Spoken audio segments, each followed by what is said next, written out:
It's that time of year again. Ohio State football season is almost here. Practice has begun. Welcome to a season preview on the Buckeye Insider alongside Mike Miller. I'm Mark Kunz. And Mike, there's high expectations every year for Ohio State, but you're coming off a 12-0 season. Urban Meyer's second year at the helm, and he has got a tremendous track record of having success, even better success in year two than year one at both Bowling Green, Utah, and at Florida.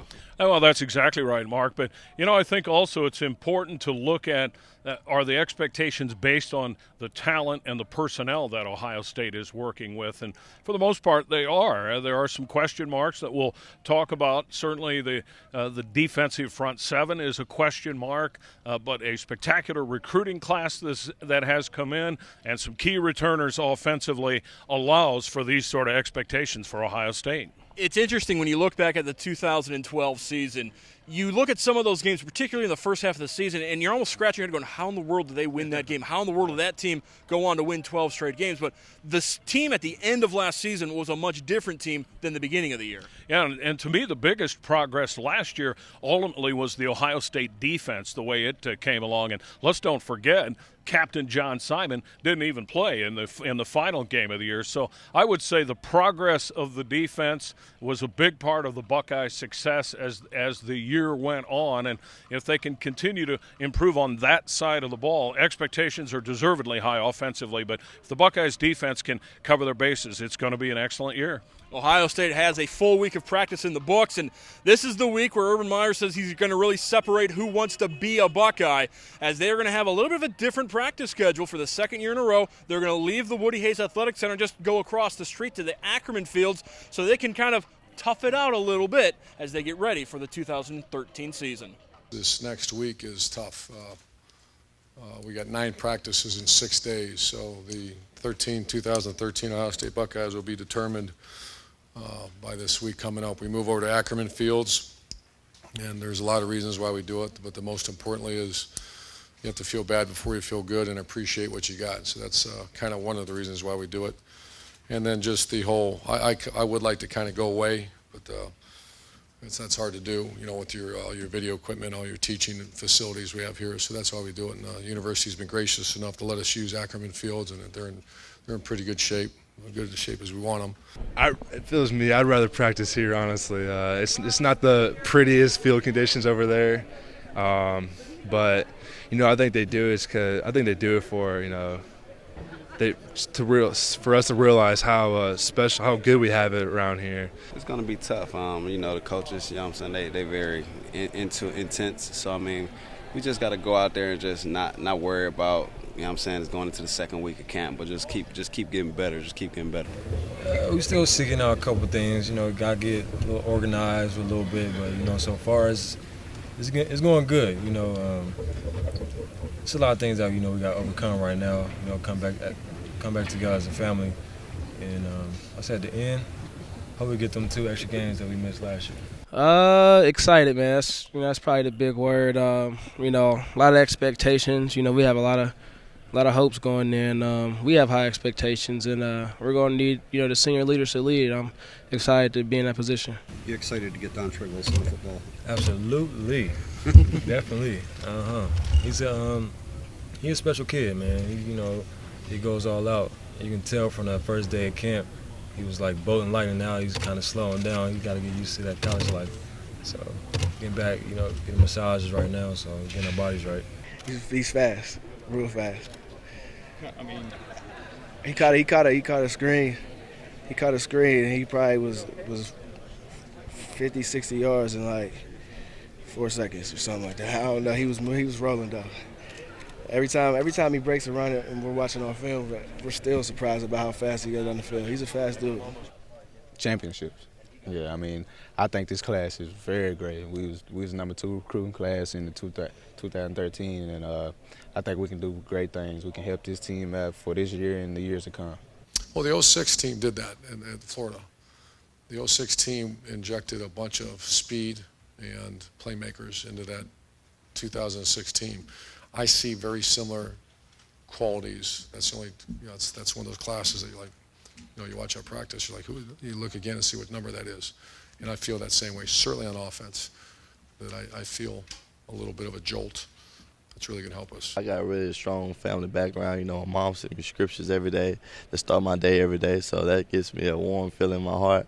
Comparing this year's freshman class to the 2006 Florida Gator freshman class, high praise from Urban Meyer, and you can understand why, seeing the way some of these kids have already taken to their new roles and how comfortable they are already just a few weeks into their Buckeye careers. And really, Mark, on both sides of the ball, it seems like there's some potential impact freshmen defensively. The linebacker out of Texas, Mike Mitchell, is already listed as a second-team linebacker. There's another linebacker, Trey Johnson, who's highly regarded. Also on the defensive side, young guy out of Tennessee, Von Bell, is going to be hard to deny some playing time. And then the one freshman that everybody's talking about is the multi-dimensional weapon, the speed merchant from Texas, Dontre Wilson. So absolutely, at a school like Ohio State, depth is important, but impact is even as important when you can recruit at this level. And don't forget, there were several freshmen who came in early, went through spring practice. Just remember how impressed we were with Eli Apple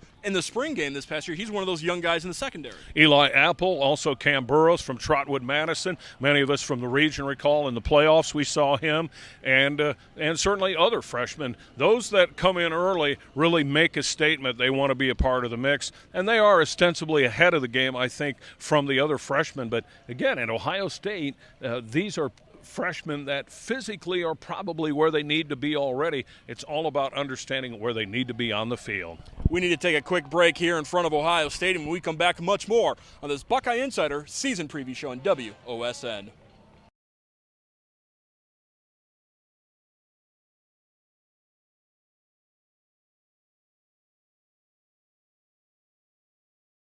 Just as the football team is getting ready for the season, the Ohio State Marching Band also getting ready for the season as they're out practicing. Of course, that Ohio State Marching Band will be in Van Wert just a little bit later on this fall at the Niswonger Performing Arts Center.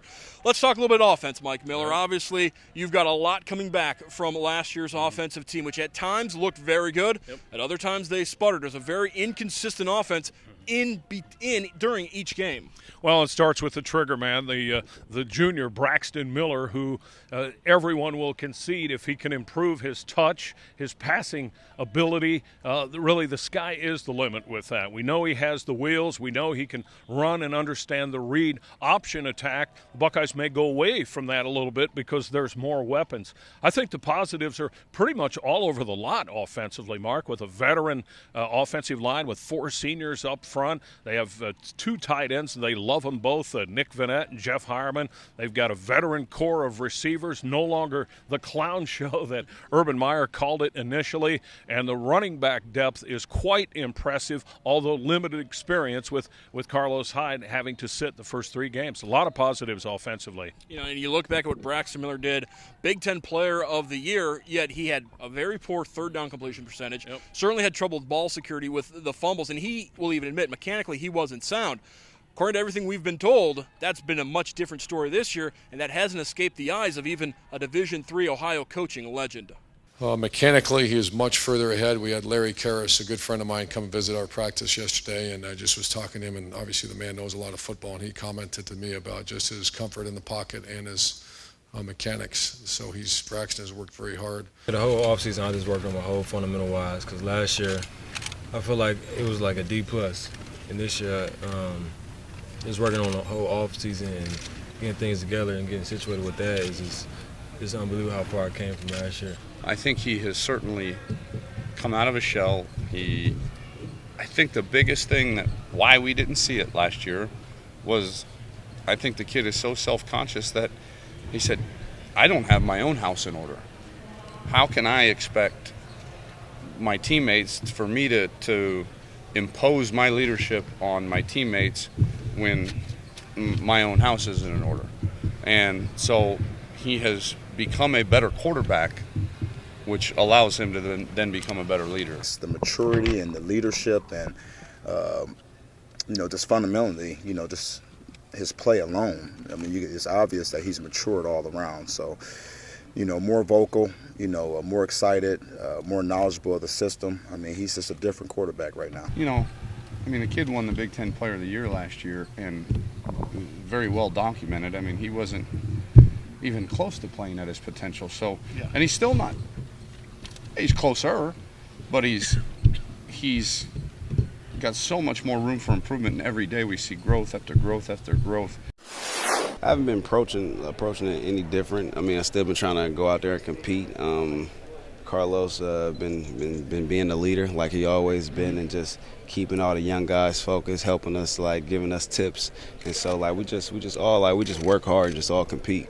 Carlos right now, Carlos is doing well. You know, he's forced to take on the leadership role. You know, he's learned a lot from the things that he's been going through, and you know, just watching him closely mature and take those young guys under his wing.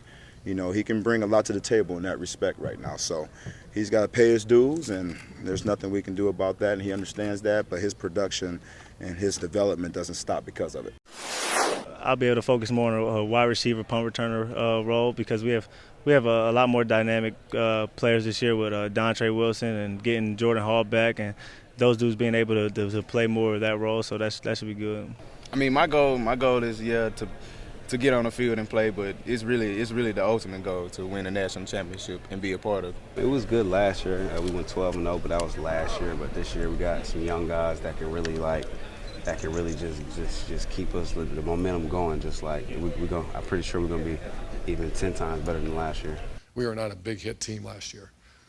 We got to the second level. A lot of times the second level made the tackle, and which is good. I mean, I think we led the Big Ten in scoring, but it's not to our standard. That's not what we're expecting. Urban and I, you know, had a conversation about this a few days ago.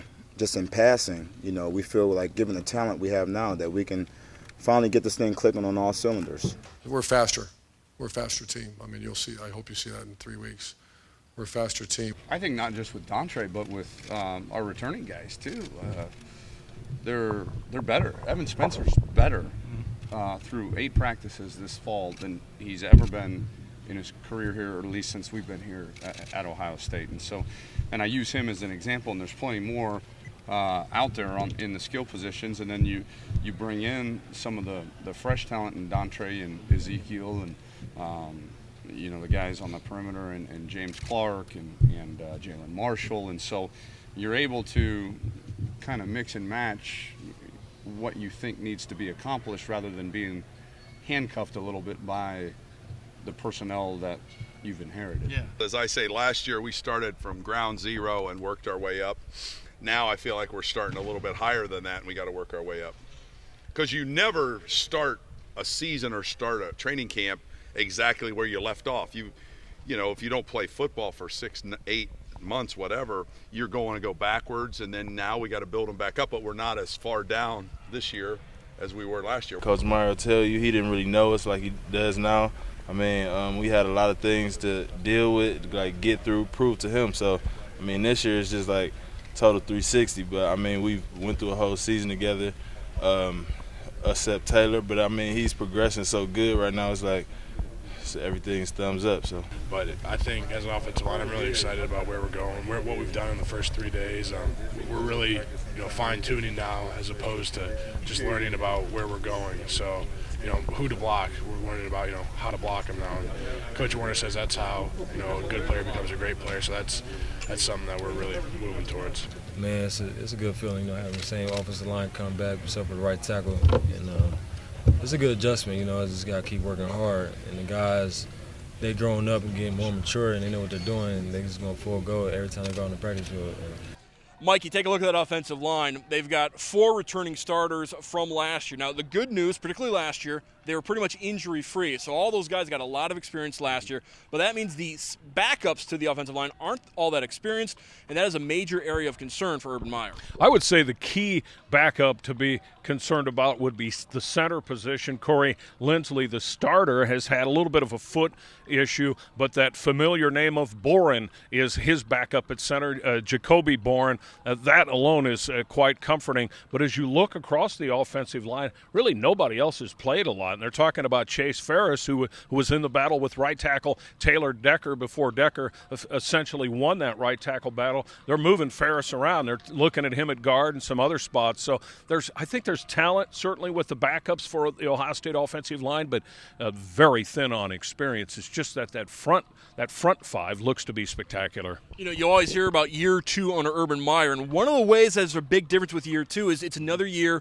under the nutritionist, under Mickey Marotti's care, and we've seen that with Marcus Hall, the offensive lineman for Ohio State. He's dropped close to 30 pounds this year. The receivers for Ohio State last year, Corey Brown, caught 60 passes, didn't really have that home run that he wanted to have, but he was used kind of almost that H-back role. He's going to be more back towards the receivers this year. You got Devin Smith, you got Evan Spencer back, and you got some promising newcomers. And don't forget Dontre Wilson. He's going to be used in that H-back role as well. You'll see him in the backfield. You'll see him catching passes. I think what's interesting, Coach Meyer talks about it a lot, Mark, and that is receivers being able to do something after the catch is made when they get into that second level of the defense. What can you make happen?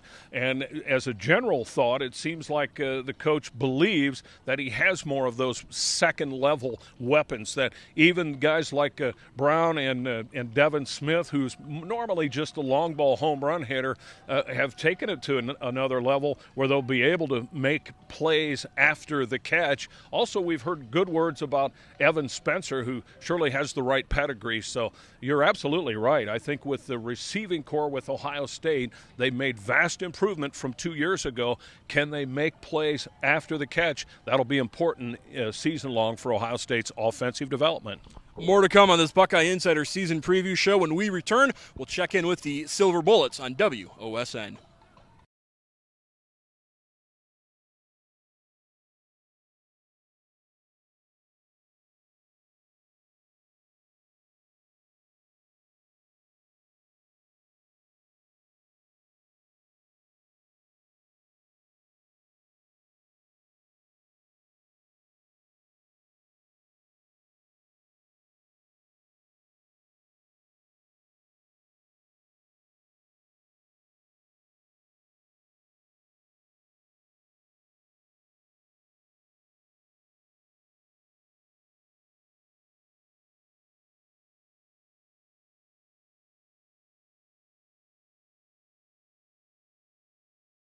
One of the cliches you often hear about teams is we don't rebuild, we reload. Well, the first person I ever hear use that phrase was Ohio State's Fred Puggich, talking about his defensive units in the mid-'90s going into the late 90s. And it's become a cliche ever since, Mike Miller. And now with this Ohio State team, they have to replace 6 of the 7 starters up front.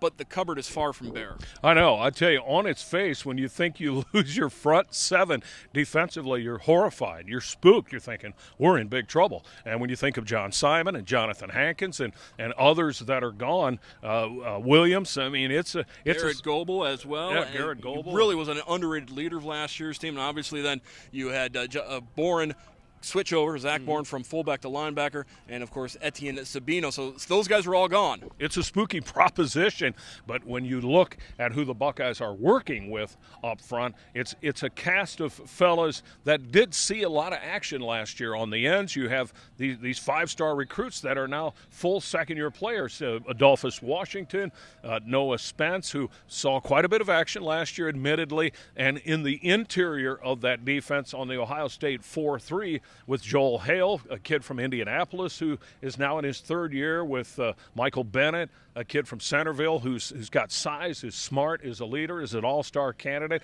and another 5-star recruit 2 years ago, Tommy Shutt. There's your front line guys. I think Ohio State will be just fine, Mark.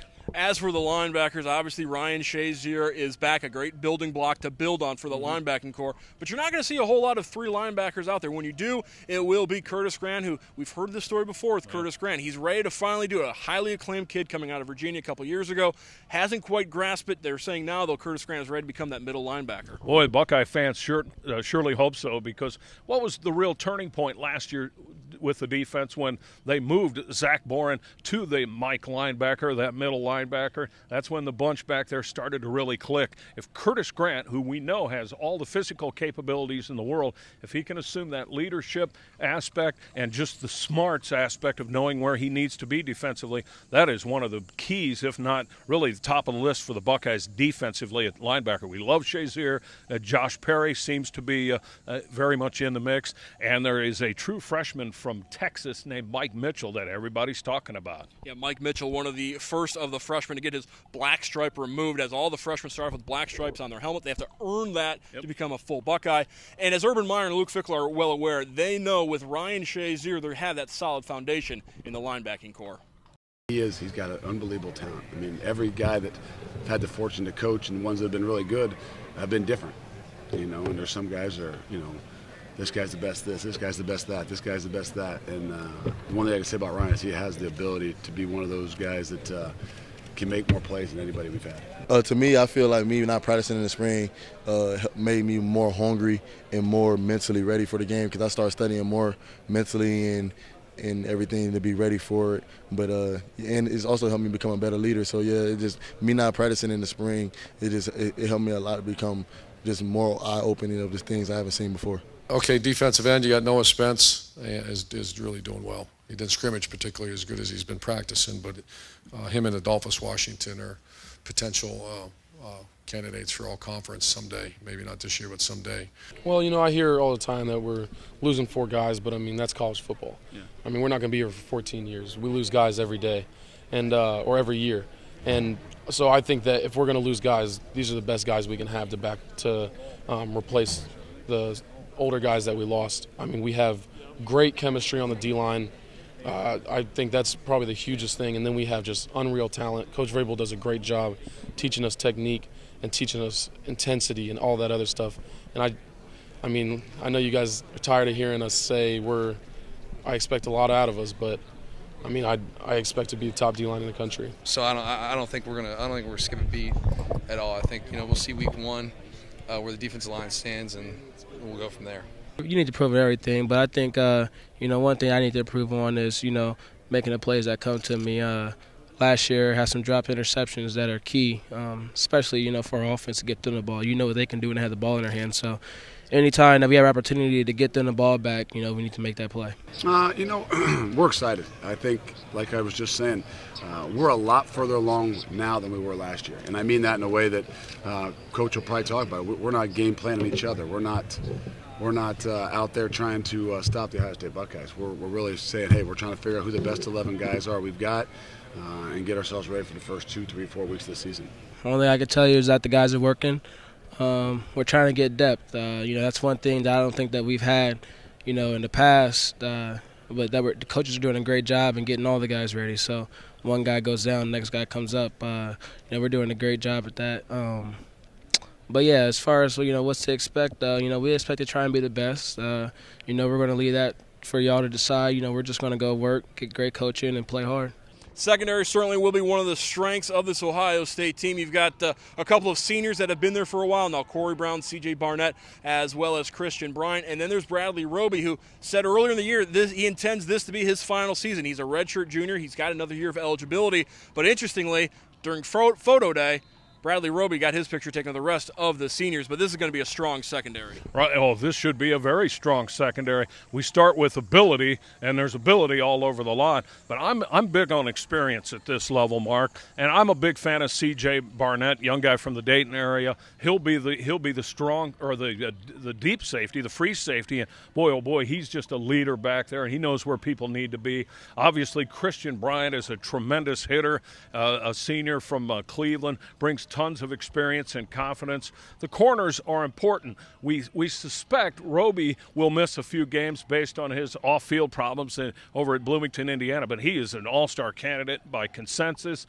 Doran Grant played a lot of football last year at the other corner, had some issues at times, but certainly physically has the ability, and many of the new freshmen did come in early.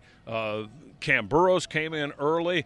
Eli Apple came in early. Armani Reeves is a second-year guy. There's a lot of depth back there, but outside of Barnett and Bryant, 2 starters, it's very youthful talent. Yeah, that depth also is going to take another hit as Najee Murray has been suspended from the team for a training camp issue. He's still on the team, but he has been suspended. Now, you mentioned Christian Bryant and being a hard hitter. One of the major rules changes in college football this year is the new targeting rule. If the official, in his estimation, you target a player with a hit above the head, above the shoulders, you could be automatically ejected from the game. The mantra is that the officials are going to live by is, when in doubt, throw him out. Yep. Christian Bryant is somebody has already said he's not going to try and change the way he's playing, but that's something in the back of the heads of football coaches. In fact, Urban Meyer said he's going to have an official come in this week to talk specifically about the targeting. They always have officials in during practices, and he said one of the hits during practice already, the player would have been thrown out for the targeting rule. Yeah, but I think really a big part of that, obviously, is just going to be your tackle technique, and you're going to have to be conscientious about it in almost every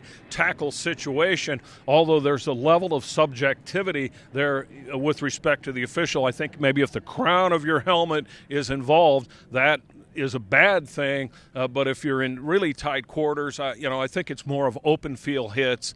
But I'm not that concerned about it. It has the potential to be dangerous, but if the players are well prepped and they understand it, and if they've got the proper tackle technique, it shouldn't be a great issue. We're going to need to take another break. When we come back, we'll take a look at the rest of the Big Ten on this Buckeye Insider season preview show on WOSN.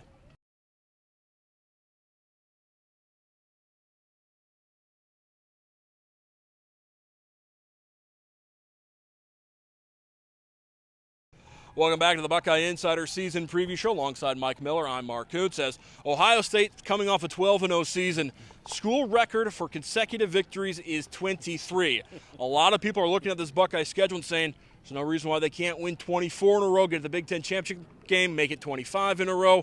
The schedule, there's not a whole lot Ohio State can do about the schedule. The schedule is what it is. Right, the schedule, they're not going to leave the Big Ten, obviously. And don't kid yourself. Don't buy into, as fans and followers, that how weak Ohio State's schedule is. Certainly, the non-conference schedule doesn't blow you away on its face, but I'm not going to underrate the trip to Cal. Cal has a new coach. It's a Division I school with big-time Pac-12 talent. And certainly Cal put a big scare into Ohio State last year right in the building behind us. Absolutely. And the league itself, one thing you always need to remember about leagues, and the Big Ten is no difference, even in the high school ranks, when it comes to league opponents, they respect you, they don't fear you. And when Ohio State comes in, there's no fear necessarily for these league opponents. It's more of an opportunity. And that makes anybody dangerous, I think.